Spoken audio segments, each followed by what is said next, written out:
areas and focusing on private wood, finding the areas where there's problems there and fixing them. We're the first ones that have done it. And when we're done, these forestry management agreements will continue to be put together over the years, but for the first time ever, when we're done, conservation groups will be at the table. First Nations groups will be at the table. That's why we got this lawsuit right now. Well, I can't get into that. I don't know anything. How come the natives don't go after the British and not the Canadian government? They're the one that were shipped here. Well, that's a civics question that goes far beyond my scope of knowledge. What's wrong with you? You don't get they don't have no. I can barely get her together to get in here and get through the run of a week. I stood on my feet for 11 hours this week. So how much percentage do you think of the trees that's being cut in our crown land that's being shipped right in the state for toilet paper and toothpicks? We export to 60 countries, so I don't know how much of a wood volume that is, though. And but Georgia, at the end of the day, right? Do the government have the right to ask a private company what's going on in Georgia? Georgia, like Ukraine, Georgia, or Georgia, U.S.? Irving have a company. They got a plant down there, yeah. Do you have the right to ask what's going on there anyway? Well, it's a $400 million facility that processes paper products and then creates the end use to be shipped and distributed. I mean, I don't know the intricate details of it, but at the end of the day, how many trees are being shipped to Georgia? I don't know, but I have no issue if we're managing our forests sustainably here in New Brunswick, so that we do finally have expanded areas of conservation, species at risk protected, consultation with First Nations, the the maple sugar industry as well. If we're growing and expanding those, I have no problem with products being exported. See, we don't mind any other company that exports products. Why are we worried about trees? The reason why is because we're concerned about the over cutting that's being done. So that's what we came in and said, listen, there's no problem with cutting and exporting a product, or selling and exporting a product. The key is to make sure that it's done with sustainability. For my 6 viewers that's left, or maybe one. I think there's one fellow left. My father's probably still watching. Oh, okay, good. He does. He watches you all the time. He needs a life.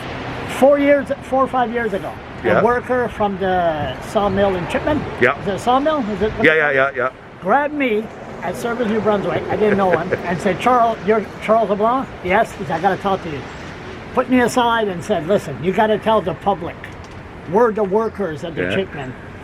The trees that's coming in there, the destruction of our forests. You have to tell the public what's going on." The workers were scared shitless. That was 4 years ago. Well, I mean, I've been here. You as minister, that's a hunter, and you got a, by the way, congratulations, a grandkid. How old now? Oh, he's a year, just over a year old. Okay, that's good. His middle name is Hunter. So for him to be a hunter. That's what I'm doing. And then you have this. No, that's what I'm doing. Minister, what are you going to do about it? No, it's exactly what I've been doing for 3 years. Is stuff that's for him, and for kids that aren't even friggin' born yet, because I'm identifying somewhere in the area of the same size of 19 Fundy National Parks in New Brunswick, size land, that we're gonna emblazon as protected and conserved areas.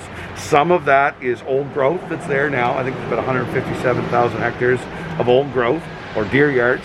Some of it is very small or short trees areas, but we're gonna preserve it so that it can grow and ultimately wind up being old growth.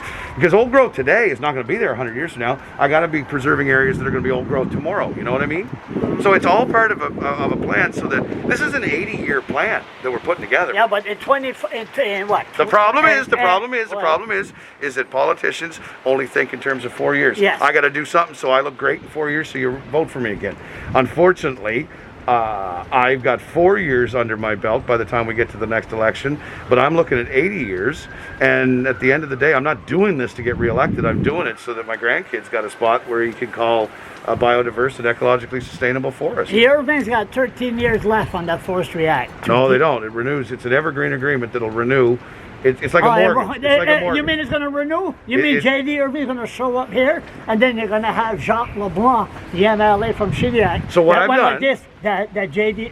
You saw that picture of him? He's going like this, and then he was starstruck. So what I've done... You don't have the Liberals in power to review this. It doesn't matter. What I've done, there's FMAs, which are Forestry Management Agreements, and then there's FMOs, which are Forestry Management Objectives. What I'm doing is I'm working on the Forestry Management Objectives. For example, okay... if we cut an area, English. cut hardwood trees, you're not allowed to plant softwood trees. It's got to grow back naturally. That's a pretty significant shift in the forestry management objectives, right? What's that going to do? That's going to create more diverse forest as we go forward. And over the next years. minister will change his views. Listen, you know what? And Jacques LeBlanc is the leader of the Liberals, and J.D. Irving goes like this, son. And then suddenly he'll just say, yes, Mr. Brother, I can only control Jacques myself. is going to love this. Okay, what? I can only control myself. That's all I can do is control myself. Okay, so again, So I got a window of time. I don't know how long I'm going to be here. Like you said, the door's going to hit you in the butt on the way out some point. I got to make sure I make a mark while I'm here. yeah, That's it. yeah. So Because I got to go. I got to get back in. When you're in a camp, drinking beer, you drink beer, hard liquor, you drink beer, and whatever, and you say, well, oh, look what I could have done, and I didn't. Oh, I live with that all the time. That's why I'm on borrowed time. I know that for the period of time I'm here, I am not going to fix everything. I don't have a magic wand. But by geez, I better do something while I'm here so I can say that I made a mark while I was I here. guess God is on your side. The sun is going out again. I gotta go. Okay. See ya. Thank you.